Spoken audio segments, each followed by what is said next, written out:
Took a deep breath in the mirror. He didn't like it when I wore high heels, but I do.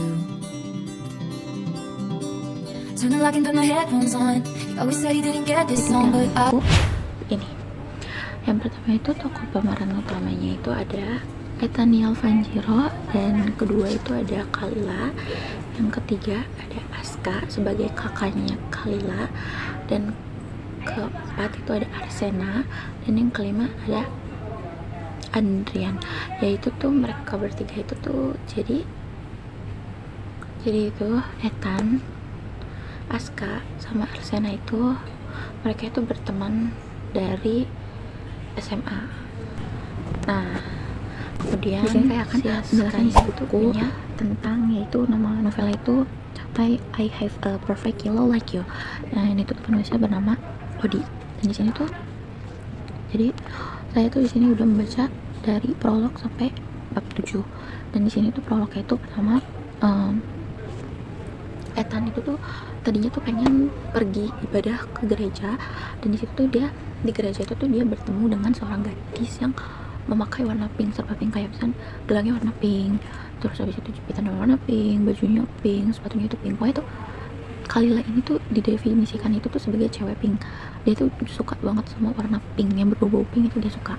Dan kemudian di sini tuh di saat lagi mau ibadah, di sini tuh Kalila kehilangan gelang dia, dan di situ tuh Kalila tuh dengan suara cemprengnya dia memanggil papahnya. Dia panggil, papa, gelang aku hilang. Terus di situ tuh Ethan tuh kayak langsung melirik ke arah Kalila. Ethan itu aneh ke Kalila karena kok ada anak kecil yang ibadah tapi memakai pakaian yang sangat ramai. Kayak misalkan di situ tuh kebetulan Kalila itu memakai jepitan di tiap-tiap sisi rambutnya. Jadi kayak tiap-tiap sisi rambut itu nggak pernah kosong karena ada jepitan, dan tangannya itu juga nggak pernah kosong karena ada gelang. Dan di situ tuh dengan tidak menyadari, Ethan itu ternyata ikut mencari gelang Kalila yang hilang itu. Dia itu langsung kayak lihat ke lantai gitu kayak. Terus habis itu Ethan ini tuh menemukan gelangnya Kalila, dan di situ tuh first time Kalila sama Ethan bertemu. Dan di situ Ethan disebutnya sama Kalila itu seperti tomat karena pipi Ethan itu merah gitu loh. Nah, terus itu Kalila bilang terima kasih ke Ethan kayak, wah terima kasih pahlawanku, makasih sudah menemukan gelangku. Pokoknya kayak Kalila ini mengucapkan terima kasihnya tuh dengan kata-kata yang terlalu berlebihan.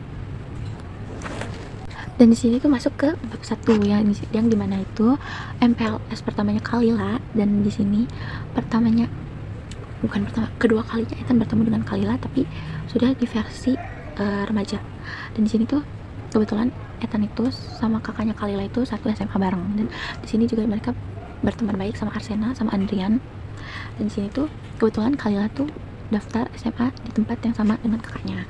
Dan di sini di bab 1 itu Kalila Jemima itu tuh selalu keluarganya tuh yang selalu diimpikan sama semua orang, karena kayak keluarganya harmonis, kayak dia punya papa yang sangat harmonis, punya bunda yang sangat perhatian, dan punya kakak yang sangat care sama dia. Dan di sini tuh di bab 1 itu tuh kayak semua orang itu matanya tertuju ke Kalila Jemima karena pertama kali MPLS itu tuh si Kalila ini tuh memakai pakaian yang warna pink. Maksudnya kayak atributnya dia tuh warna pink, kayak ada jepitan pink, terus habis itu ada gelang, dan pokoknya perabotan sekolah dia warna pink. Dan pada hari pertama masa pengenalan itu Kalila itu sibuk berdandan di depan cermin. Dia tuh menyukai penampilan barunya yang memakai rok seragam SMA. Dan di sini tuh Kalila itu kesiangan di hari pertamanya MPLS. Dan kemudian itu di MPLS pertamanya Kalila itu tuh Kalila bertemu dengan Kanya. Kanya ini tuh sebagai pacar pertamanya Ethan di SMA. Dan di sini tuh Kanya tuh didefinisikan tuh sebagai cewek yang egois, cewek yang play victim, yang kayak dia tuh selalu merasa dirinya tuh yang paling tersakiti, padahal tuh itu kesalahan dia sendiri. Dan keluarganya Kanya ini digambarkan kayak keluarga yang sangat berantakan, keluarga broken home, yang mama dan papanya tuh sering berantem.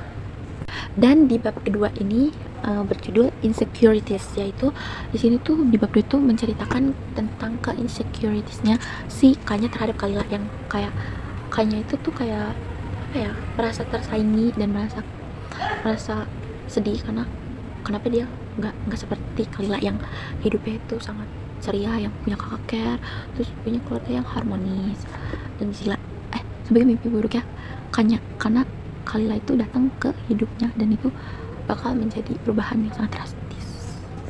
Dan di sini tuh di bab 2 ini tuh si Kanya ini sempat memakai jepitan, yang jepitan ini tuh identik banget sama Kalila, yang bisa diibaratkan si Kanya ini tuh ingin mengcopy paste pakaiannya Kalila. Dan di situ tuh Ethan kayak terheran, kayak sejak kapan kamu pakai jepitan itu? Terus habis itu kayak Kanya bilang, kenapa aku beli ini, kamu ngerasa ini gak cocok di aku? Terus kayak Ethan kayak ngerasa bingung, kayak nggak tumben-tumbenan banget Kanya pakai jepitan, apalagi tuh Kanya tuh sangat gak suka banget pakai jepitan.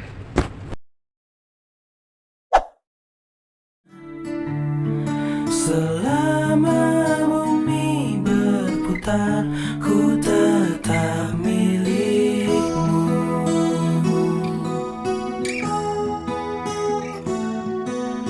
Dewi, bukalah kedua matamu,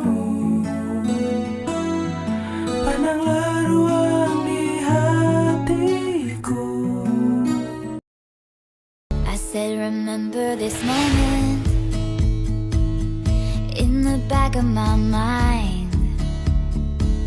The time we stood with our shaking hands, the crowds in stands went wild. We were the kings and the queens, and they read off our names. The night you To me now, rest your head for just 5 minutes. Everything is good. Such a cozy room. The windows are illuminated by the evening. Sun shines through them, fiery gems for you. Only for you.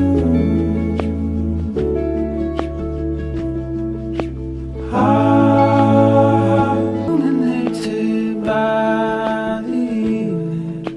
Sun shines through them, fiery gems for you. Oke, di sini saya akan menjelaskan kembali tentang isi novel yang berjudul May I Have a Perfect Yellow Like You. Di sini tuh udah saya baca sampai habis. Isi yang bisa saya simpulkan itu yaitu di sini tuh Kalila ini tuh sebagai perubahan yang masuk ke dalam hidup Ethan, yang bikin hidup Ethan tuh jadi berwarna, terus jadi berubah gitu. Dan di sini tuh bisa dilihat dari kakak sampai papa dan mamanya Kalila ini tuh sangat care banget sama Kalila. Dia nggak pengen anak-anak atau adik perempuannya ini tuh tersakiti. Dan di sini tuh kita bisa lihat kayak peran abang Aska yang sangat penting di hidupnya Kalila, yang kayak meskipun Ethan ini temennya si Aska itu nggak 100% percaya sama Ethan, makanya kayak si Aska ini tuh nitip pesan ke Ethan buat kayak jagain Kalila, kalau sampai bikin nangis urusannya tuh sama si Aska, bukan lagi sama Arsena ataupun Andrian. Dan di sini tuh novel ini tuh bisa dideskripsikan tuh dia tuh kayak nganggep Ethan tuh sebagai dirinya tuh menganggap Ethan itu tuh sebagai kayak cuman tempat curhat, tempat ceritanya dia doang, bukan sepenuhnya tempat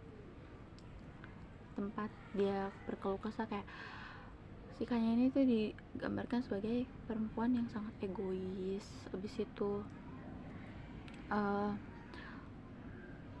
dia tuh kayak nggak pernah mau kalah saing, dia tuh insecure. Abis itu mentalnya dia tuh sangat buruk karena keadaan keluarganya yang bisa dibilang broken home, yang sering berantem gitu. Dan di sini tuh Ethan juga punya keluarga yang sama seperti Kanya, jadi mereka tuh kayak tuh sebenarnya tuh sama-sama nggak saling suka. Jadi tuh mereka tuh kayak sebenarnya terpaksa melakukan hubungan relationship ini karena emang mereka tuh ngerasa kayak cocok, padahal tuh nggak sepenuhnya cocok karena emang bener-bener tuh mereka beda jauh. Jadi kayak bisa disebut mereka itu kayak saingan karena Ethan ini tuh selalu kayak dapat nilai yang bagus, dapat peringkat yang bagus, dan di sini tuh Kanya tuh nggak pernah, Kanya tuh selalu di bawah Ethan. Jadi mereka tuh kayak saling bersaing dalam bidang pendidikan.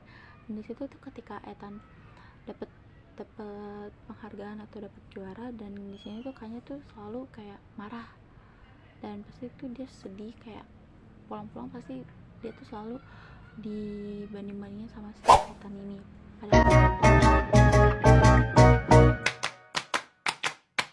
The skyscrapers